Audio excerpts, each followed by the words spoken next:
Bom dia, senhoras e senhores. Eu sou Denise Araújo, servidora do TJRN, da Coordenação Estadual de Justiça Restaurativa, e venho dar início nesse momento ao segundo dia de atividades da nossa primeira semana de Justiça Restaurativa do nosso Tribunal de Justiça do Rio Grande do Norte. Ontem, no nosso primeiro dia, nós pudemos refletir com a valiosa contribuição de Dr. Fábio Ataíde, que nos trouxe uma reflexão muito importante, muito holística sobre o paradigma transformador. E nós seguimos hoje no nosso segundo dia de evento. Para dar início a esse momento e aos trabalhos de hoje, nós chamamos nosso coordenador de Justiça Restaurativa, do TJRN, Dr. Gustavo Marinho Nogueira Fernandes, para iniciar esse momento. Obrigado, Denise. Eu agradeço aí a todos, a presença de todos, né? Desejando a todos aqui um bom dia a todos e a todas. Espero que nós novamente sejamos aqui brindados com a fala da colega do Tribunal de Justiça do Distrito Federal, a doutora Catarina de Macedo Nogueira Lima e Correia, e nos trará aqui uma explanação sobre a aplicação da justiça restaurativa nos juizados especiais criminais, e tenho certeza que vai ser enriquecida ainda com a presença do colega, doutor Genô, aqui, nosso juiz aqui, conterrâneo aqui, Natal, com quem eu tenho aprendido muito desde que cheguei aqui em 2006, tive algumas passagens pelo GCRIM, né, Agenor? Isso. E ali a gente sempre aprende com as pessoas que têm a experiência, e a Agenor foi um deles. E tenho certeza que a palestra de hoje contará também com essas suas experiências. E não deixar também de agradecer a todos que estiveram aqui ontem e estão hoje, né, as colegas, doutora Valentina, pessoa aqui, doutora Cíntia, Cibele, nossa querida colega aqui, que está no GMF conosco, partilhando várias experiências da justiça restaurativa, aplicando e trazendo lá para o Oeste, né, situações que só têm melhorado as situações de conflito. Mas, enfim, não vou gastar muito tempo de vocês com as minhas falas. O importante é ouvir a convidada, nossa colega, e é isso. Tenham todos um bom evento e vamos aproveitar, gente, vamos aproveitar. Muito obrigado. Muito obrigada, doutor Gustavo. Agradecemos a fala e seguimos hoje com o nosso segundo dia de evento. E convidamos para compor a mesa virtual que conduzirá os trabalhos as seguintes autoridades: Juiz de Direito Agenor Fernandes da Costa Filho, Juiz do Tribunal de Justiça do Rio Grande do Norte, e Juíza de Direito Catarina de Macedo Nogueira Lima e Correia, Juíza do Tribunal de Justiça do Distrito Federal. Senhoras e senhores, desejamos boas-vindas a todos e convidamos os presentes, as autoridades que compõem a mesa virtual, devendo permanecer em destaque o juiz de direito, Dr. Agenor Fernandes da Costa Filho, para a apresentação da painelista do dia. Com a palavra, o senhor coordenador dos trabalhos, Dr. Agenor. Bom dia a todos e a todas. É uma honra participar desse evento sobre justiça restaurativa do Tribunal de Justiça do Rio Grande do Norte, através do NUPEMEC, que é um núcleo permanente de métodos consensuais de resoluções de conflitos vinculado à presidência do TJ. Saúdo a todos em nome dessa equipe maravilhosa do NUPEMEC, funcionários comprometidos com a causa da justiça consensualizada. E saúdo também a palestrante doutora Catarina de Macedo Nogueira Lima e Correia, que irá falar sobre a aplicação da justiça restaurativa nos juizados especiais criminais.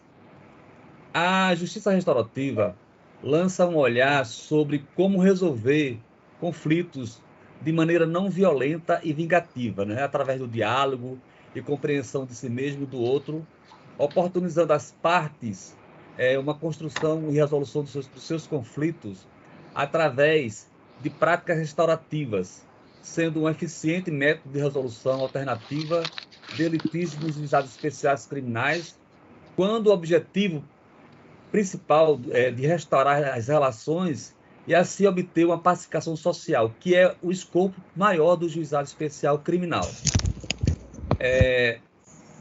Parabenizo também pelo tema escolhido e dizer da sua importância nos GCRIMs.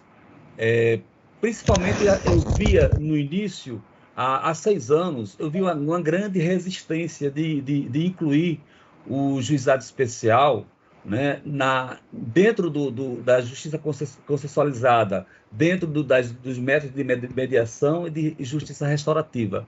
E certa vez, a doutora Virginia Rego, né, que foi uma juíza brilhante que se aposentou recentemente, ela me procurou e disse assim: Gino, vamos abraçar um projeto de incluir os GCRIMs dentro da justiça restaurativa, tanto fazendo mediação, conciliação e também a questão da justiça restaurativa. E eu abracei esse projeto na época, há 6, 7 anos, e vi o quanto foi de extrema importância e sucesso, né, dos processos encaminhados para o Sejusc, que é um braço do NUPEMEC, que é o Centro de Justiça consensualizada do Tribunal de Justiça.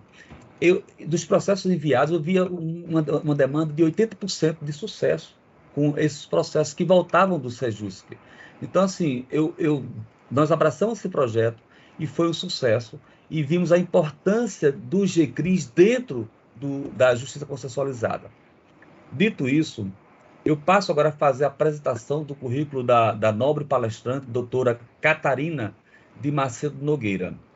A doutora Catarina, ela ingressou na magistratura do Distrito Federal, do Tribunal de Justiça do Distrito Federal e dos Territórios, em 15 de abril de 2004. Ela é bacharel em Direito pela CEUB, em 1998, mestre em Direito pela Berkeley da Califórnia, Universidade de Berkeley, mestranda em Administração Pública em Harvard, Massachusetts, foi defensora pública do Distrito Federal em 17 de outubro de 2003 a 14 de abril de 2004. Foi procuradora federal no período de 2 de agosto de 2002 a 16 de 10 de 2003, analista judiciária do Tribunal de Justiça do Distrito Federal e Território, de 19 de 11 de 98 a 1 de agosto de 2002. Foi coordenadora do Núcleo Permanente de Justiça Restaurativa do Tribunal de Justiça do Distrito Federal e Território no período de junho de 2015 a março de 2020. Foi secretária da Secretaria para a Justiça Restaurativa na área penal do ambiente, membro do Comitê Gestor da Justiça Restaurativa no CNJ, membro do European Forum for Restorative Justice, desculpe meu inglês, instrutora credenciada da Escola Nacional de Formação e Aperfeiçoamento de Magistrado, conselheira do Conselho Deliberativo para a Proteção de Vítimas, Testemunhas e Parentes do Distrito Federal, participante do Programa de Liderança para Visitantes Internacionais do Departamento de Estado dos Estados Unidos, em 2019, feito a leitura do currículo da doutora Catarina, ao tempo em que passa a palavra a mesma para a sua fala. Doutora Catarina, sucesso na sua palestra. Sabemos que a senhora é uma pessoa muito capaz e especializada no assunto. Muito obrigada, doutora Genô. Eu não posso deixar de começar sem expressar minha alegria nesse momento de estar aqui, ainda que de forma virtual, mas é uma alegria muito grande, é uma sensação de felicidade muito grande poder estar falando com o meu país e com o Tribunal de Justiça do Rio Grande do Norte nessa manhã. Eu sei que ontem já tivemos um dia de evento e eu também sei que a maioria das pessoas que nos acompanham essa manhã pode falar muito melhor do que eu de justiça restaurativa, porque vivencia e trabalha nesse caminho. E o que eu gostaria, então, de passar a perspectiva do que pode ser a justiça restaurativa dentro dos juizados especiais criminais, de como a gente pode trabalhar com essa ideia desse novo paradigma de justiça num ambiente que eu entendo que seja o mais adequado nesse momento da nossa legislação, do nosso país, do caminhar da própria justiça nessa busca de soluções efetivas para os problemas que nos são trazidos. É muito bom a gente ver como o nosso judiciário está evoluindo, como a gente está deixando uma noção de solução de processos para uma preocupação efetiva em solução de problemas. E é isso que a justiça restaurativa traz para o judiciário e pode trazer de forma muito efetiva para os juizados especiais criminais. Que a gente consiga, então, trabalhar os problemas que as pessoas trazem efetivamente e não apenas a solução de processos. Porque os meus colegas que estão aqui da magistratura e os nossos colegas que trabalham no tribunal, em qualquer que seja a função, a gente sabe que é muito mais fácil a gente dar uma sentença, a gente dar uma solução jurídica e aplicar a norma, e a gente foi treinado para isso, do que a gente efetivamente buscar uma solução daquele problema. Porque nem sempre a solução legal é a solução que efetivamente resolve o problema que aquelas pessoas trazem para o Poder Judiciário. E esse primeiro slide, ele sintetiza o que a gente recebe quando a gente recebe um processo. E principalmente um processo de juizado especial criminal. A gente vê e a experiência do juizado é muito rica por isso, porque a gente se vê em situações que a gente vê aquela questão, aquelas pessoas enfrentando uma questão que muitas vezes não diz respeito somente a um fato específico, não diz respeito só àquele fato que levou um deles a procurar a delegacia de polícia, mas há uma sucessão de fatos que leva aquelas pessoas a terem uma relação conflituosa. E a gente se vê no meio desse nó, tentando desatar com as ferramentas que a gente está acostumado, que é aplicar a lei, que é enxergar os fatos de uma maneira bem definida para a gente poder fazer com que eles caibam naquela definição legal. Então, se eu tenho uma perturbação de som, que é muito comum nos juizados no Distrito Federal, e acredito que não seja diferente no Rio Grande do Norte, o que a gente vê na definição legal é o barulho que está sendo feito de forma a infringir as normas daquele zoneamento em relação ao som, e a solução que a lei vai dar é a aplicação daquela sanção. Só que quando a gente começa a conversar com as pessoas e a gente começa a efetivamente entender o que são os fatos, vai muito além daquela noite específica do som, vai muito além só do barulho. É uma relação entre vizinhos que se torna conturbada por conta de um comportamento inadequado de um deles, ou por conta de uma resposta inadequada ao comportamento inadequado, e aquele espiral do conflito que vai crescendo e que chega ao Poder Judiciário. E aí, a gente pode ir para o próximo slide. E aí, se a gente foca estritamente na lei, a gente resolve um processo. Mas é muito difícil resolver efetivamente o conflito. A resposta que poderia efetivamente trazer mais social para aquela questão.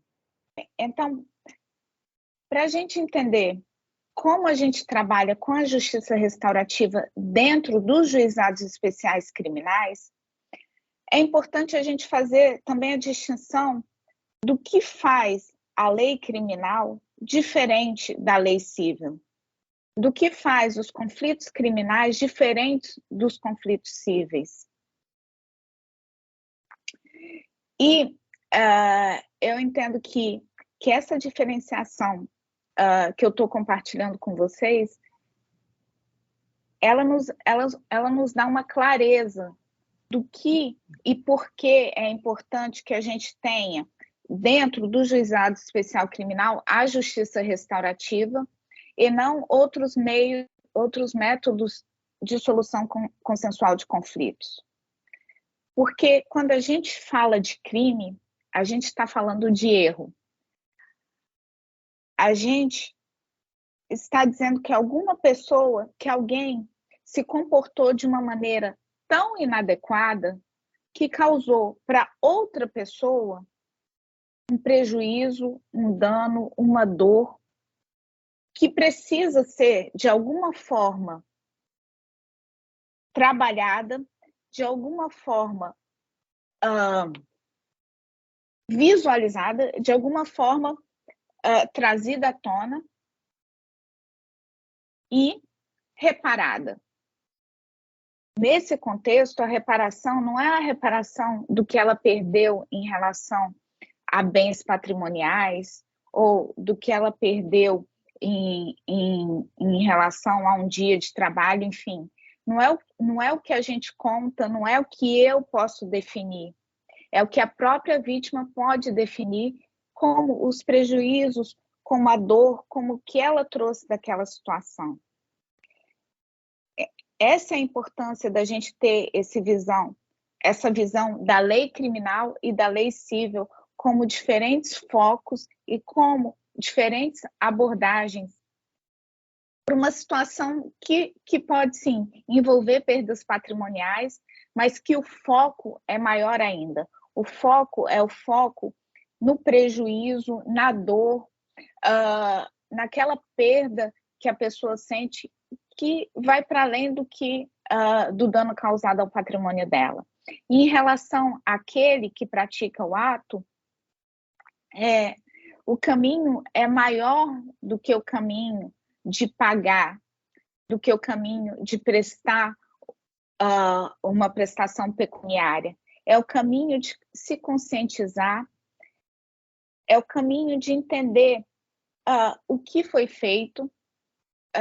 E aí eu já vou, então, conversar com vocês sobre a noção que a gente tem de responsabilização.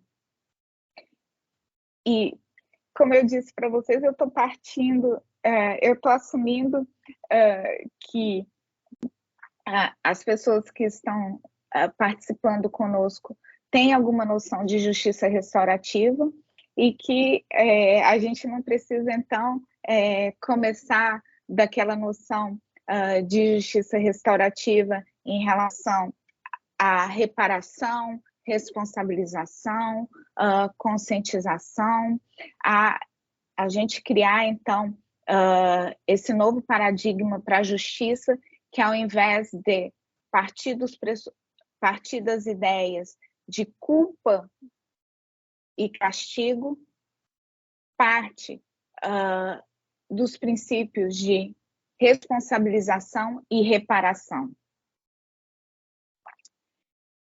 E, então, essa primeira ideia da gente ter bem claro nas nossas mentes a diferença da lei civil e da lei criminal e dos objetivos dessas leis, e principalmente da ideia de erro dentro da justiça criminal, é muito importante para a gente entender, então, como a gente pode trazer a justiça restaurativa para dentro dos juizados especiais criminais. E quando a gente fala em justiça restaurativa, geralmente a primeira crítica que vem é: olha, não é solução para tudo, a gente não pode ter um sistema que trabalhe só nessa visão. Enfim, tem casos que a justiça restaurativa não se aplica. Bom,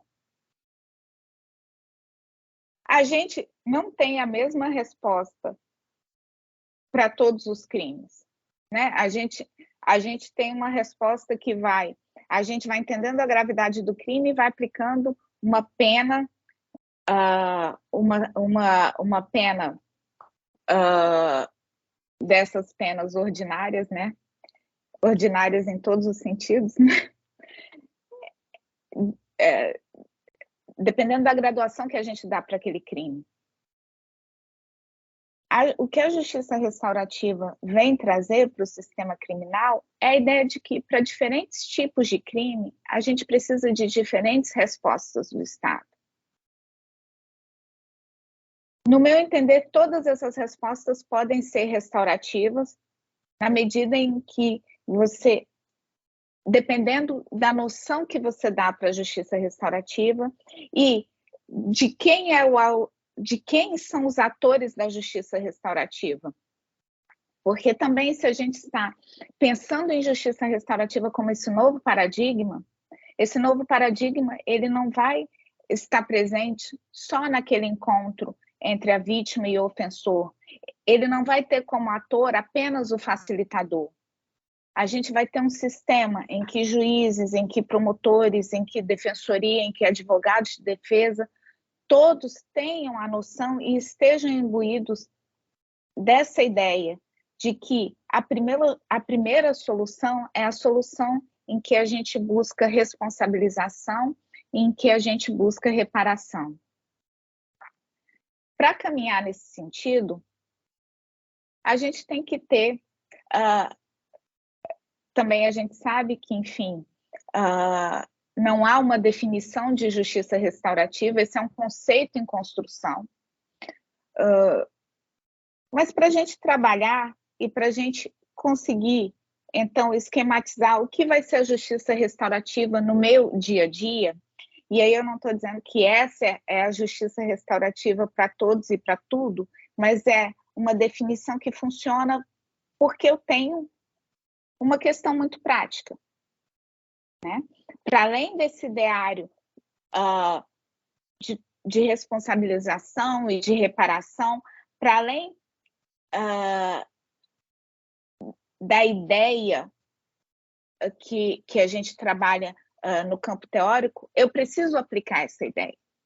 Eu preciso ter um contexto fático e um arcabouço que me permita conversar com a Agenor e ele entender do que eu estou falando, e ele entender aquela prática, e ele entender a minha intervenção. Então, essa ideia de definição não é para restringir o conceito, mas é para entender, nesse momento, como eu posso trabalhar. E para os juizados especiais criminais, eu entendo que a gente trabalhar com essa ideia do André nos dá esse caminho, nos dá essa linha para a gente poder, então, a partir daí, definir as nossas práticas e entender como, efetivamente, esses conceitos e essa noção vai ser aplicada no dia a dia de cada processo. E a ideia de restaurar as consequências do crime sob a perspectiva da vítima, do ofensor e, quando cabível, da comunidade. E com esse conceito em mente, então, eu vou passar por uma fala bem prática de como os juizados especiais criminais no Distrito Federal trabalham com justiça restaurativa e de como os resultados podem ser muito bons e muito efetivos, principalmente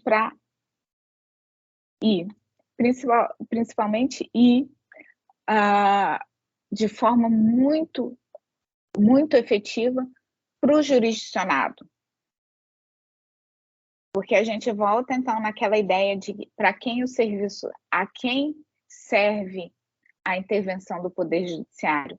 É ao próprio Poder Judiciário, quando eu dou uma sentença que eu acho, olha que linda a minha sentença, né? Apliquei todos os princípios imagináveis e inimagináveis do direito, eu tenho todos esses conceitos e todos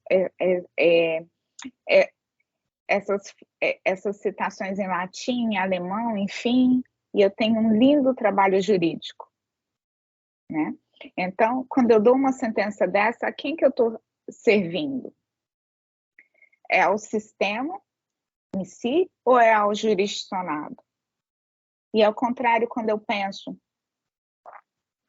naquela pessoa que chega na minha frente com um conflito que precisa ser resolvido, e eu busco as ferramentas, e eu busco as maneiras para que aquele conflito seja solucionado, e para que aquela pessoa possa seguir em frente, o meu foco é outro. Talvez a minha sentença não seja linda, talvez ela tenha 2 ou 3 palavras dizendo que eu estou apenas homologando um acordo restaurativo, mas com certeza a minha prestação jurisdicional para as pessoas que chegaram ao Poder Judiciário vai ser muito mais efetiva. E então, no Juizado Especial do Distrito Federal, especificamente como a gente trabalha com justiça restaurativa. O Programa de Justiça Restaurativa do Distrito Federal foi um dos primeiros do país. Ele foi implementado em 2005. E o foco sempre foi exclusivamente nos processos criminais e no juizado especial criminal e com a prática de mediação vítima-ofensor, que hoje é muito mais conhecida como conferência vítima-ofensor, e essa mudança de nomenclatura ela vem para que a gente não faça aquela confusão, porque como a mediação é uma ideia muito forte no Brasil e fora do Brasil, a mediação civil, sempre que se fala em mediação, a ideia que vem na cabeça, no ideário das pessoas, é a mediação civil. E mediação vítima-ofensor não é mediação civil. Então, assim, para a gente acabar com essa confusão, tanto dentro do Brasil quanto fora, a gente começou a trabalhar com a noção de conferência vítima-ofensor, para tirar qualquer ideia de que seja alguma emenda, alguma adaptação de uma mediação civil. Então, o Distrito Federal começou e continua com as conferências vítima-ofensor. O programa ele começou em 2005 com meu colega Aziel, que é um dos pioneiros da justiça restaurativa no Brasil e que foi uma pedra fundamental para que a gente tenha, então, esse movimento de justiça restaurativa tão forte como a gente tem agora. E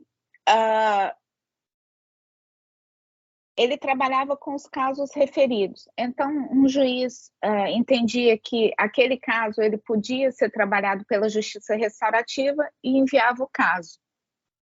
O que acontece é que se tinha uma riqueza de casos, os casos eram muito ricos, eram muito complexos, os resultados eram muito bons, mas o número de casos era muito reduzido. E então, a gente começou a pensar em como, porque a justiça restaurativa não pode, não é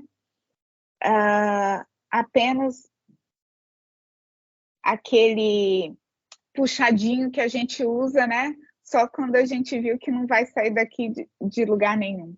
A justiça restaurativa, ela tem sim que estar de uma forma muito consistente dentro do sistema de justiça criminal e dentro do sistema dos juizados especiais criminais. Então, a gente começou a pensar como a gente podia fazer com que a justiça restaurativa virasse o padrão e qualquer outro tipo de abordagem no juizado especial criminal virasse, então, o puxadinho, né? Só aquele caso que efetivamente não pode ser realizado, não pode ser solucionado, ou as partes não conseguiram chegar num acordo restaurativo, é que vai para o sistema tradicional. Então, a gente fez o caminho inverso, né? A justiça restaurativa é o primeiro passo. Isso funciona na prática da seguinte forma.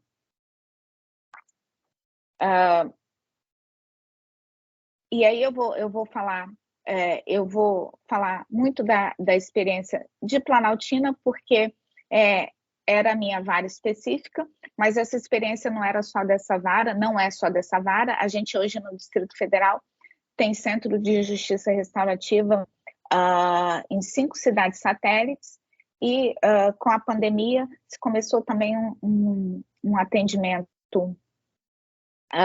por outros caminhos, em alguns processos um atendimento virtual, que também aumentou o número de varas atendidas, o número de juizados especiais atendidos pelas práticas restaurativas. Mas no mundo antes da pandemia, então, todos os processos do juizado especial criminal, o fluxo que eles seguiam é o seguinte: o primeiro passo, é óbvio, o processo chega para a vara da delegacia e é encaminhado para o Ministério Público, porque em muitos casos no juizado especial criminal, a gente sabe, o Ministério Público já pede o arquivamento ali mesmo, só com termo circunstanciado. Porque a ideia da justiça restaurativa também não é trazer, causar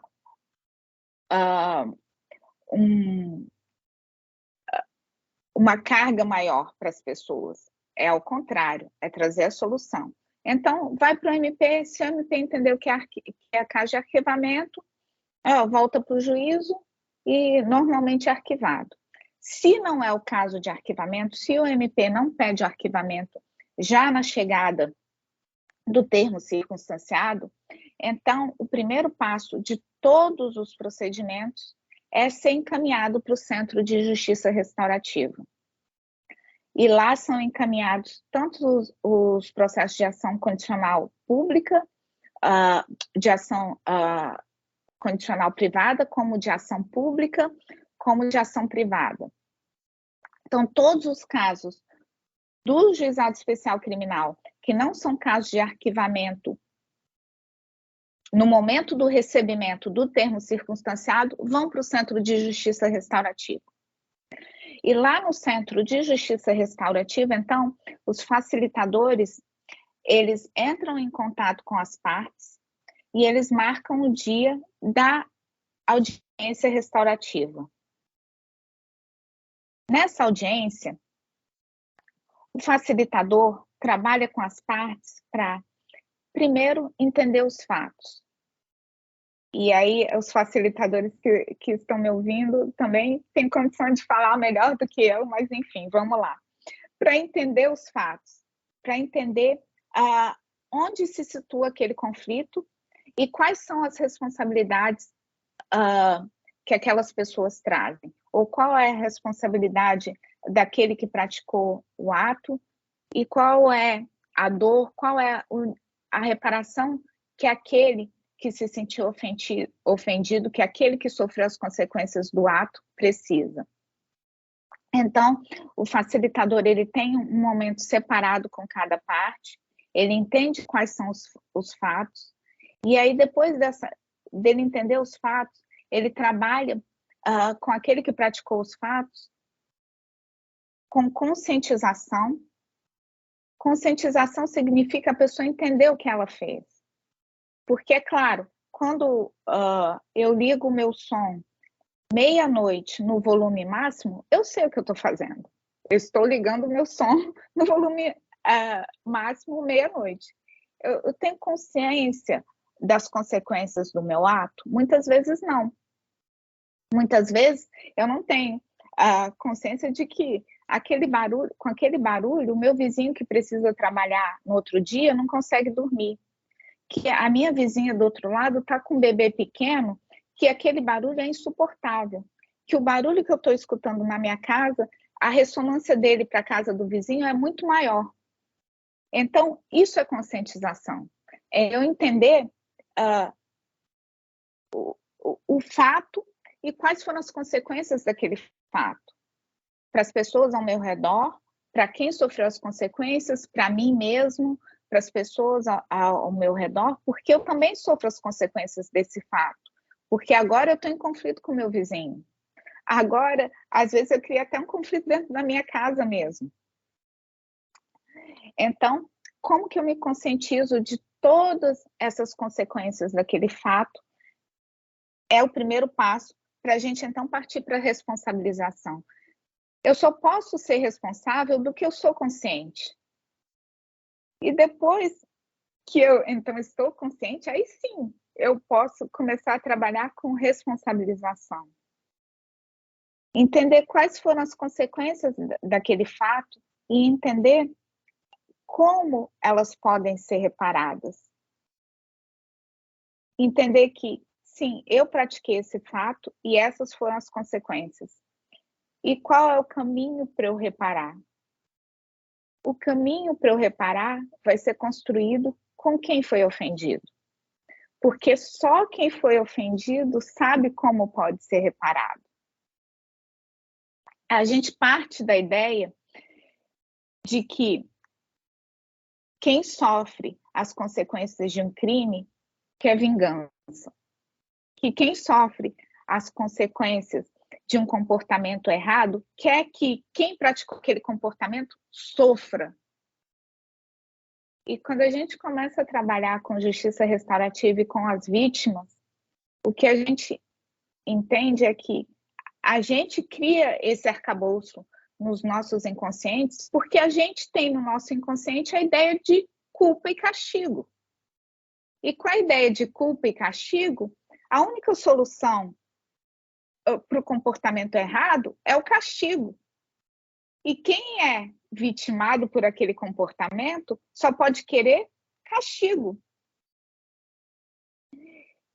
E quando a gente começa a ouvir as vítimas, a gente percebe que, ainda que, num primeiro momento, o primeiro sentimento que ela possa expressar é o desejo de castigo, quando o espaço para ela é criado, a gente percebe que as necessidades são outras. Que a necessidade do castigo está lá no fim. Que a vítima tem muitas outras necessidades antes dessa, que são as necessidades de entender o que aconteceu, de entender por que ela foi o alvo daquele comportamento, de entender quais são os sentimentos daquele que ofende, daquele que pratica o comportamento em relação a ela, de entender se aquele comportamento vai se repetir, de entender como que ela pode recuperar aquele senso de que ela tem controle da vida dela e de que esse controle não está nas mãos de quem praticou a ofensa. E aí, então, quando a gente ouve a vítima, é que a gente vai entender qual é o caminho para a reparação. E esse caminho para a reparação, ele vai ser construído em conjunto com aquele que se responsabilizou. Porque depois que ele é consciente e que ele é responsável, ele tem condições de reparar. E aí, então, a vítima vai estar preparada para entender o que é reparação para ela, no que ela precisa ser reparada e como que aquele que ofende vai participar desse processo de reparação e vai efetivamente reparar.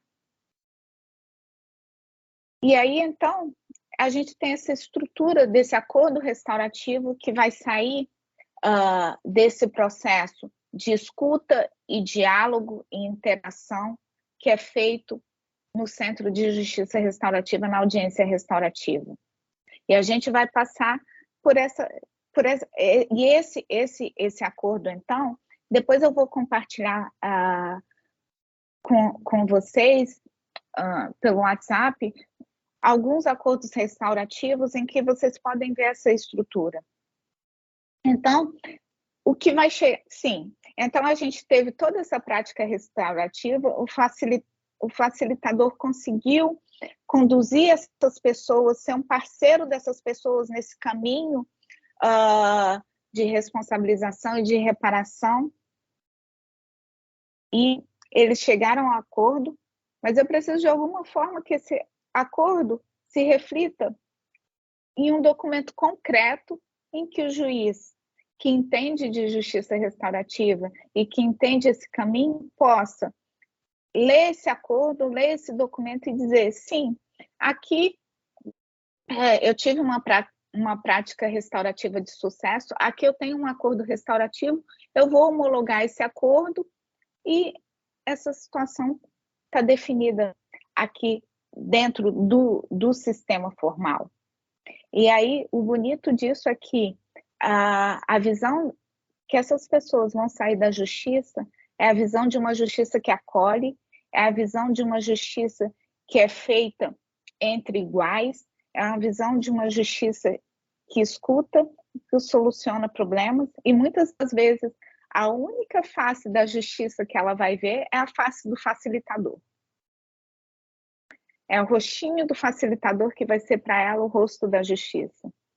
E isso tem um poder de construir para o Poder Judiciário uma imagem tão rica e tão poderosa dentro da comunidade, do que pode ser o Poder Judiciário para aquela comunidade, que os ganhos que a gente pensa que a gente tem quando a gente faz aquela sentença citando alemão e latim, e seja lá o que for, a gente percebe que a gente tem quando a gente recebe esse feedback da comunidade, de que aquela passagem dela pelo sistema de justiça foi uma passagem que teve significado e que resolveu efetivamente o problema que ela trouxe. E aí então a gente tem esse acordo que, quando chegar nas mãos do Agenor, ele vai olhar e vai falar, não, isso foi um acordo restaurativo, está homologado, enfim. A gente ter definido o que foi responsabilização. Então, o que aconteceu, quem se responsabiliza pelo quê em relação àqueles fatos? Quais foram as reparações? E muitas vezes nos juizados também, o que a gente percebe é que a reparação é a própria assunção de responsabilização. É quando aquela pessoa diz, olha, fui eu que fiz, e eu sinto muito, porque também a linguagem é importante na justiça restaurativa, e os facilitadores aqui também não vão me deixar passar a ideia errada, que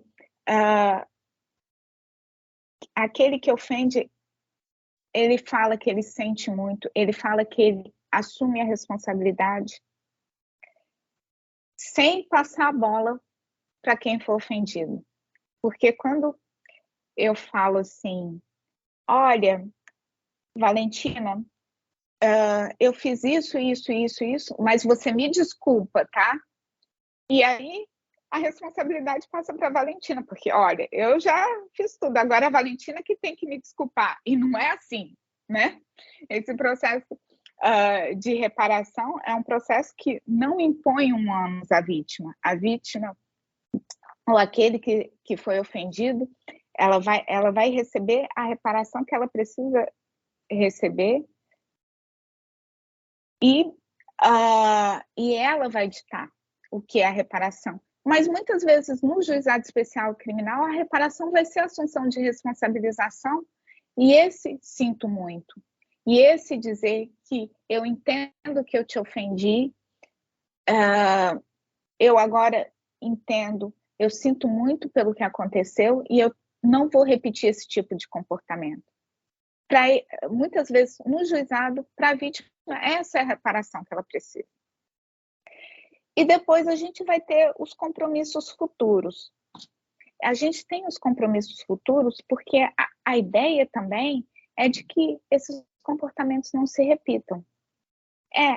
Assim, a gente cumprir também a função que a gente tem a ilusão de que os castigos cumprem, que é evitar a repetição do comportamento, evitar a reincidência. Nesses compromissos futuros, aquela pessoa que passou por todos esses passos de conscientização, de responsabilização e de reparação, ela está numa posição muito melhor para entender quais foram os motores que a levaram àquele comportamento. Por que eu me comportei assim?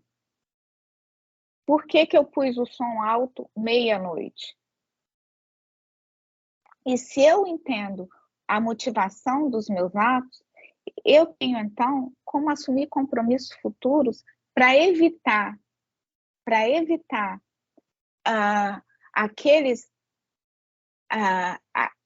fatos, aquelas ações que desencadeiam em mim aquele comportamento. E aí, então, eu estou numa posição muito melhor para evitar que eu repita esses comportamentos. É para isso que a gente tem os compromissos futuros nesse acordo. Para evitar, para que aquele que ofendeu saia desse processo também consciente de quais são os motores, de quais são os fatos que desencadeiam nele aquele comportamento, que ele possa, então, evitar e que ele possa, então, trabalhar para que ele não se coloque na posição de novamente ter aquele comportamento. E então esse acordo vai para o juiz homologa e o termo circunstanciado é arquivado. Se não é possível esse acordo, e quem vai dizer se é possível ou se não é possível é o facilitador, porque é ele que está trabalhando, porque é ele que está interagindo com as partes, porque é ele que facilitou aquela prática. Se não é possível o acordo, então o processo volta para o juiz e vai seguir, então, os trâmites que se seguem à audiência de conciliação no Juizado Especial Criminal. Porque toda essa audiência ela é feita na perspectiva de que quando a lei dos juizados, quando a lei 9.099, a lei dos juizados fala em audiência de conciliação, ela não está falando em uma audiência de conciliação civil no Juizado Especial Criminal. Ela está falando em uma audiência em que as pessoas possam chegar a esse lugar comum. E chegar a um lugar comum dentro do sistema de erro e responsabilização que a gente tem no crime é através da justiça restaurativa. Então, a gente trabalha de uma forma em que esse sistema formal que a gente tem dentro dos tribunais possa ser o espaço seguro para que a prática informal, a prática que segue os princípios e os valores da justiça restaurativa possa ser efetivada e depois validada efetivamente nesse sistema formal, que é, claro, com a decisão do juiz.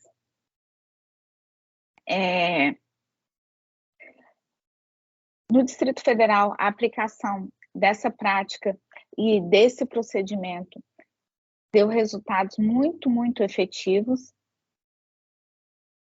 E o que a gente pôde perceber nas comunidades que são atendidas dessa maneira nos juizados especiais criminais é que a própria comunidade passa a ver o juizado especial criminal como um lugar para a solução de problemas, como um lugar para a pacificação daqueles conflitos que a comunidade tem, e como um lugar seguro para se trabalhar essas relações. E eu tenho certeza que a experiência do Tribunal de Justiça do Rio Grande do Norte vai crescer muito agora enfim, com o envolvimento que já havia dos juízes, mas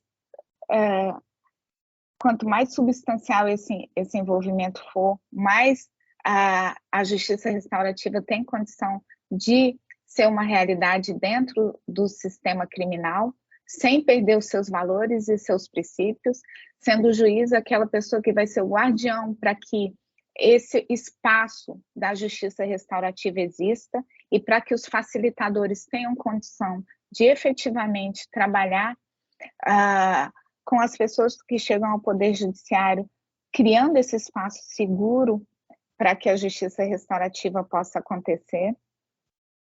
E, então, eu estou aqui aberta para que a gente continue esse diálogo, então, com comentários e, enfim, com perguntas. E eu espero realmente que alguma coisinha fique dessa minha fala.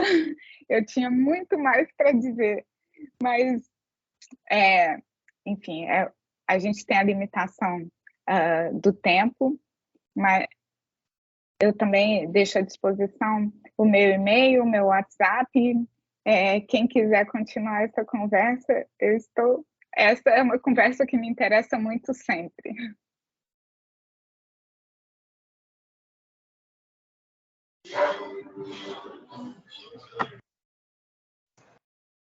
Agradecemos, doutora Catarina, pela palestra.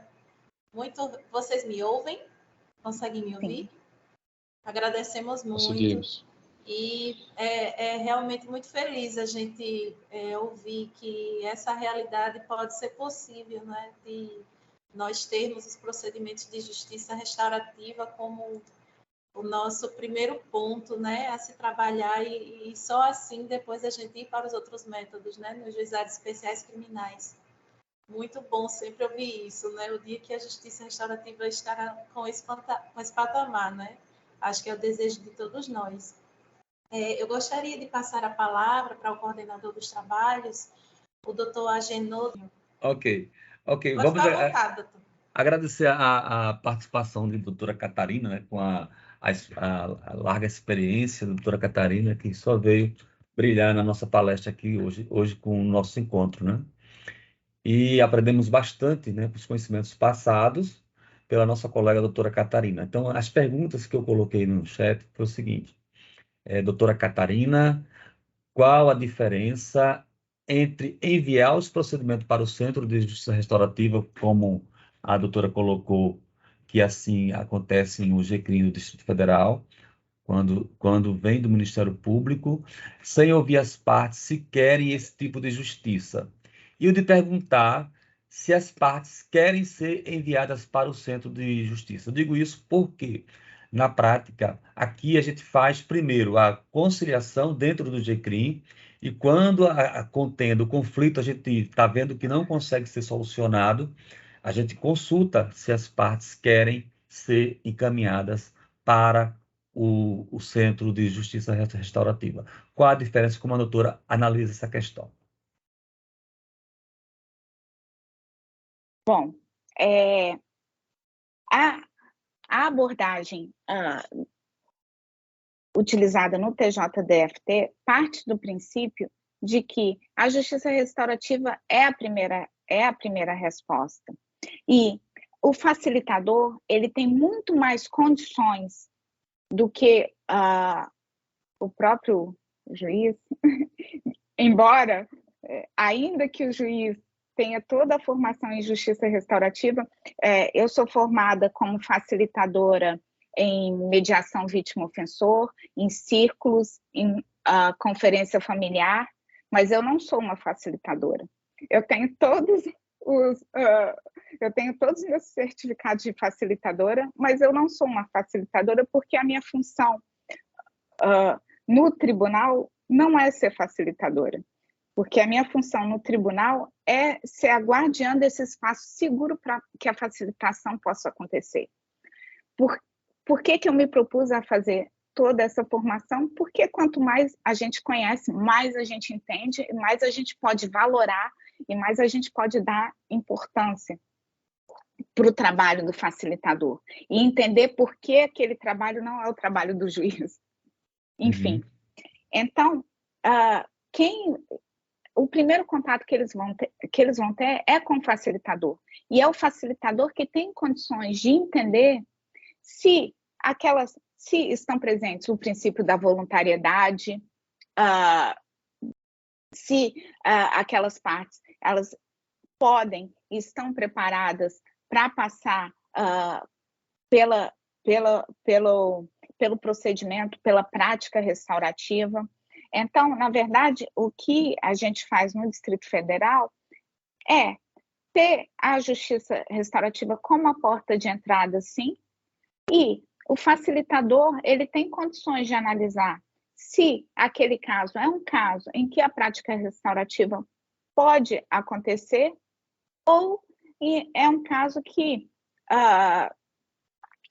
naquele momento aquelas pessoas não estão preparadas para a prática restaurativa, porque também é partindo daquela primeira ideia de que quem bate a porta do juizado especial criminal, ele está em busca, ele precisa de muito mais do que uma conciliação civil, do que uma conciliação que se restrinja a danos e prejuízos futuros, enfim, ele precisa dessa abordagem que vai trazer para as partes a possibilidade de um diálogo efetivo, de uma conscientização, de uma responsabilização e de uma reparação que, como eu disse, muitas vezes vai se limitar à assunção de responsabilidade, e eu sinto muito, e eu entendi, e esse comportamento eu não vou mais repetir. Okay. Então, assim, é nessa ideia de efetivamente uma mudança de paradigma, okay, né? De ter a justiça restaurativa como a porta de entrada. Isso. A outra pergunta foi com relação a... Eu até tinha conversado com a doutora Catarina antes mesmo da gente começar o nosso evento. É a questão de fazer uma divisão dos tipos de demandas de acordo com o tipo de ação, né? A ação privada e a ação pública condicionada, onde, em algum momento, né, isso aí está dentro da disponibilidade das partes de fazer acordos, né? E tem outros tipos de demandas de ação, de conflito, que está dentro da seara da ação pública incondicionada, como, por exemplo, alguns delitos, como desacato, desobediência, receptação, onde o Ministério Público ele tem interesse que esses procedimentos eles prossigam, sejam através da transação penal, seja através de uma ação penal. Então, como enviar uma demanda desse tipo para uma justiça restaurativa? Aí, como é que seria o desfecho final? Havendo um acordo, que tipo de acordo? Que tipo de acordo seria feito? Seria a própria transação penal dentro da JR ou não? Qual tipo de acordo que poria fim essa demanda quando o Ministério Público tem intenção de levar adiante? Então, esse foi um processo que foi construído, né? Quanto mais a justiça restaurativa é efetiva no juizado especial criminal, mais ela abre os caminhos. Então, o que aconteceu, primeiramente em Planaltina, no Distrito Federal, foi que o Ministério Público começou a entender que, ainda nesses casos de ação penal pública incondicionada, quando as partes chegavam a um acordo restaurativo, não tinha mais interesse de agir,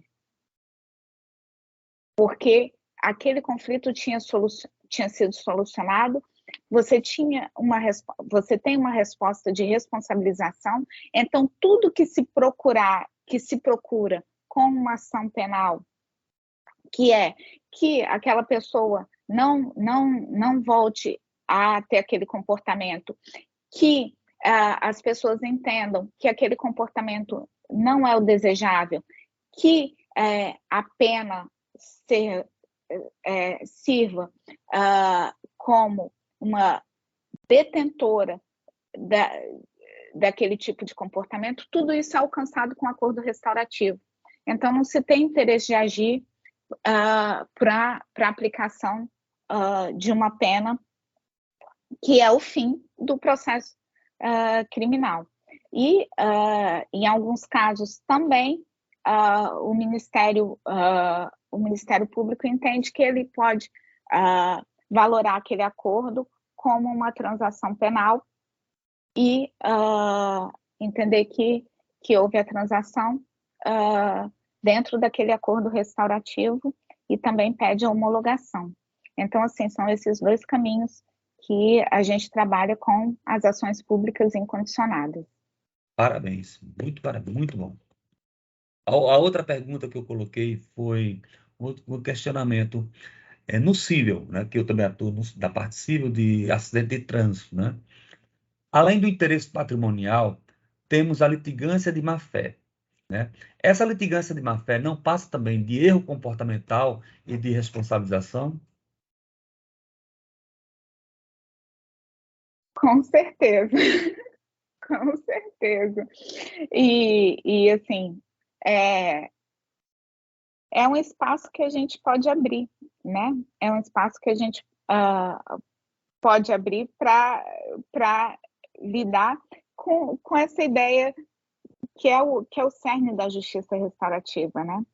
Que é a ideia de que os nossos comportamentos eles atingem o outro e a gente tem que ser responsável pelas nossas ações. Então, e olha, vai ser uma inovação bem grande, viu? Se conseguir, assim,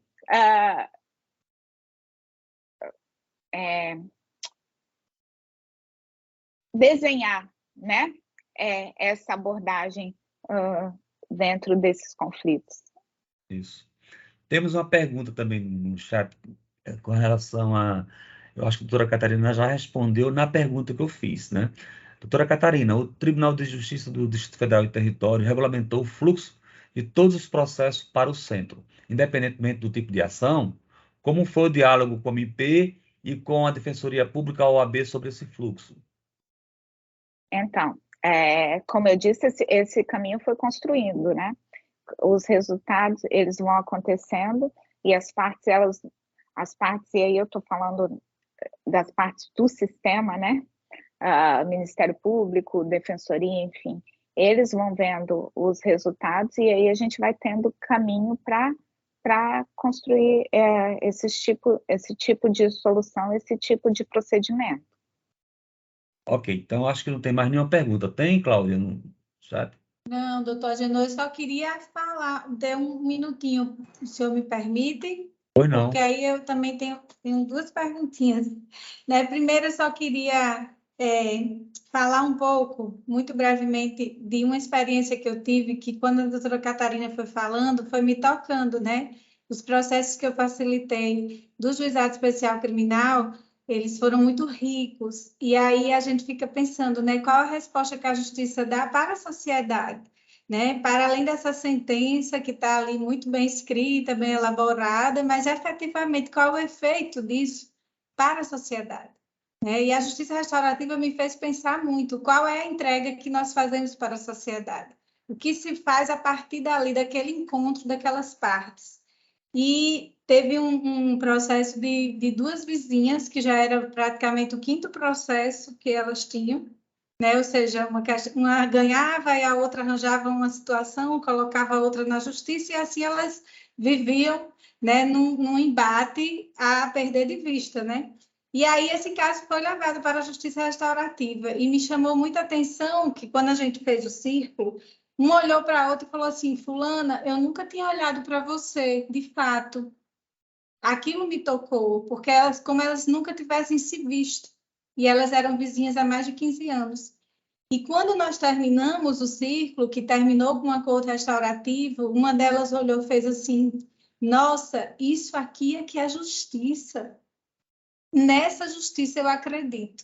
Aquilo me deixou profundamente emocionada e me fez entender que realmente a justiça restaurativa ela tem um papel muito importante para o judiciário, né, para o que ele realmente se propõe. E então aquilo, a partir dali, né, ficou marcado. E no pós-círculo que fizemos com essa dupla, elas chegaram juntas, né, trouxeram lanchinho, assim, numa relação bem interessante, e aquilo foi muito bacana de ver. Então, nós que somos facilitadores, nós temos o privilégio de ver essa justiça se efetivando de uma forma tão democrática, dando protagonismo, né, para as partes, não deixar que a vida delas fique à mercê de uma decisão. A gente sabe que tem casos que vão ser necessários, sim, né, esse curso mais tradicional, mas uma outra coisa que me chamou muita atenção na sua fala, doutora Catarina, que eu espero, como entusiasta, como uma pessoa que acredita na justiça restaurativa, que a gente consiga chegar nesse ponto, é a justiça restaurativa ser a porta de entrada. Isso é um sonho, sabe? Isso é mudar muito, né? O paradigma é realmente abrir para a reflexão de que é possível que isso seja visto de uma outra forma. Então, muito bacana, acho que a gente tem que beber na fonte do TJ, né, DFT, tem que ir lá buscar essas boas práticas para trazer para o nosso tribunal. E as minhas perguntas, eu não sei se na pergunta do doutor Agenor, de uma certa forma, já foi contemplado, mas como eu já trabalhei também com a demanda, né, que é de usuários de drogas, que também vai para o Juizado Especial Criminal, considerando que não tem uma vítima, né, que é a parte ali, como a gente poderia, né, trabalhar restaurativamente essa demanda que chega, que vem para uma transação penal? Talvez a senhora já tenha respondido, né? Mas assim como outras situações onde não existe uma vítima determinada, né? Tem só a parte, é uma ofensa ao Estado, enfim. E a outra pergunta, para concluir, seria como se dá lá no Tribunal de Justiça do Distrito Federal a questão do fluxo dentro do PJE, né? Porque aqui a gente tem um fluxo onde vai para a mediação e conciliação que já está posto, mas a gente ainda não conseguiu se inserir a justiça restaurativa, né, para que o processo seja encaminhado diretamente. Se lá já existe... Já. Tá? Seria isso. Já. Obrigada. Cláudia, lá já existe. Depois eu vou passar o contato da Isabel, que é uma facilitadora do DF, que ela também pode te dar umas noções melhores. Em relação àqueles crimes, aqueles fatos que a gente não tem uma vítima identificada, muitos lugares trabalham com uma pessoa que vai encarnar os prejuízos, o que vai representar, que vai fazer com que aquela pessoa tenha uma interação com os prejuízos, porque a gente não tem uma vítima formal, mas a gente tem a sociedade inteira como vítima e os reflexos que aquilo tem numa comunidade. Então, nesses casos, muitos lugares trabalham com uma pessoa que vai, então, nesse encontro, ter esse papel de representar a sociedade e a comunidade, como esses danos são sentidos pela comunidade, né? E isso também é uma conversa que a gente pode ter por muito tempo, enfim. E eu também, Cláudia, estou à disposição para a gente continuar nesse tema, tá bom?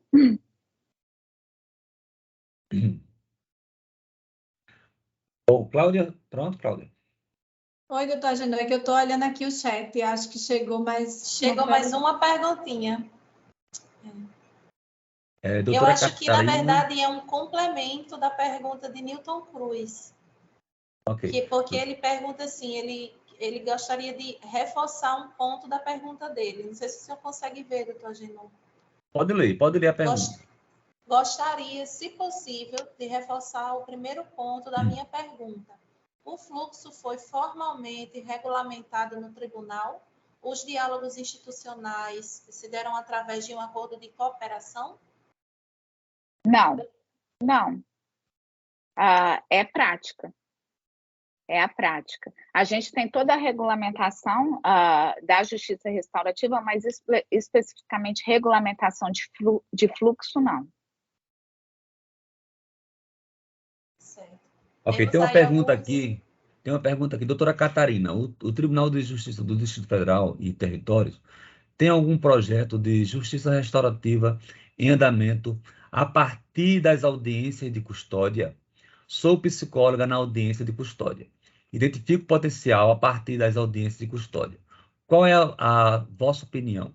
Aqui no TJRN eu escrevi um projeto para pessoas em situação de rua e outro projeto para as famílias. Aguardo adequações e apoio para levar adiante. A gente começou a trabalhar no esboço também para as audiências de custódia, para uma intervenção restaurativa já nas audiências de custódia. Como eu estou afastada por licença capacitação há 1 ano e meio, eu realmente não tenho,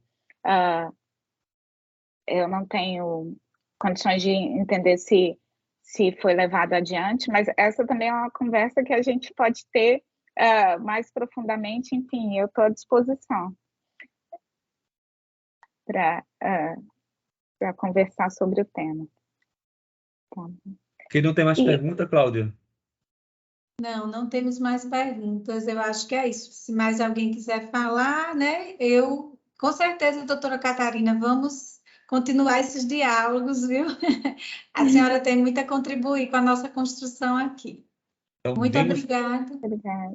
Temos alguns comentários positivos, né, acerca do momento, sobre o seu, eu acho que foi sobre a sua contribuição, Cláudia, de uma pessoa, Francineide, falou aqui no chat: os brasileiros celebram com comida a manifestação de afetos positivos. Lindo esse exemplo do caso das vizinhas, né, que, como você disse, chegaram lá no pós-círculo já repartindo o lanchinho, né, dando a sugestão de que se tornaram amigas, né? Olha só a que ponto chegou a mudança dessa relação, a que ponto chegou a restauração dessa relação, né? E as pessoas estão interessadas, né, em ter a gravação, estão perguntando pelas gravações, e nós ficamos muito gratos, doutora Catarina, pela contribuição da senhora, por todo o aprendizado. É realmente muito bom a gente poder experienciar, trocar esses aprendizados, né? Trocar fontes de esperança também, né? Para que a gente não ache que em algum momento que a gente está só, não é? Em meio a uma política cujo paradigma é outro, né? O paradigma é realmente mais conservador, retributivo, e a gente vê que a gente não está só, né? Principalmente junto aos outros tribunais, a gente vê as ações já acontecendo. No caso do Distrito Federal, pelo que a gente percebe, já tem alguns procedimentos burocráticos que estão mais à frente que a gente aqui, né? Por exemplo, a gente tem essa vontade realmente de estar inserido dentro do PJE para ficar realmente o registro no sistema, né? Contabilizar institucionalmente, realmente é algo que a gente vai buscar para o próximo ano. E ampliar nosso quadro aqui de facilitadores, doutora Catarina, a gente quer trazer vários cursos para cá no próximo ano. Queremos plantar a semente em todo o estado, porque estamos recebendo já alguns casos para interiores distantes para a gente atuar. Então, é necessário que essas pessoas estejam em todos os lugares, né, prontas para atuarem nesses processos de justiça restaurativa. Então, ontem contamos com a contribuição do Dr. Fábio, muito importante, né, uma reflexão holística. Hoje a senhora também nos vem trazendo todas essas práticas, e Dr. Agenor também trazendo tantos pontos que eu já trabalhei numa vara única de interior, né, e eu era responsável pela parte dos juizados especiais lá, os processos que eram de juizado especial, e a gente vê que realmente tem muitas demandas, assim como essas questões que o doutor Agino trouxe. Então, é sempre importante a gente refletir quando é algo muito do nosso cotidiano, né? Algo que a gente precisa trabalhar diariamente. Então, nós agradecemos a senhora pela solicitude de aceitar, pela partilha. Agradecemos a todos os presentes, parabenizamos a senhora, doutora Catarina. Nos despedimos e queremos lembrar a todos que o nosso terceiro e último dia de evento será amanhã, dia 1º de dezembro, às 14 horas, e contará com a contribuição da juíza de direito Janine Soares de Matos Ferraz, do TJ da Bahia, do Tribunal de Justiça da Bahia, com o tema Justiça Restaurativa e Segurança Pública, Projeto Coração de Tinta. Nós contamos mais uma vez com a presença de todos e desejamos um excelente dia. Muito obrigada. Obrigado, doutora Catarina. Foi um prazer tê-la no nosso evento, viu? Eu que agradeço a partilha e, como eu disse, eu estou à disposição. Tá bom, então. Muito obrigada. Parabéns pela palestra, viu? Muito obrigada a todos.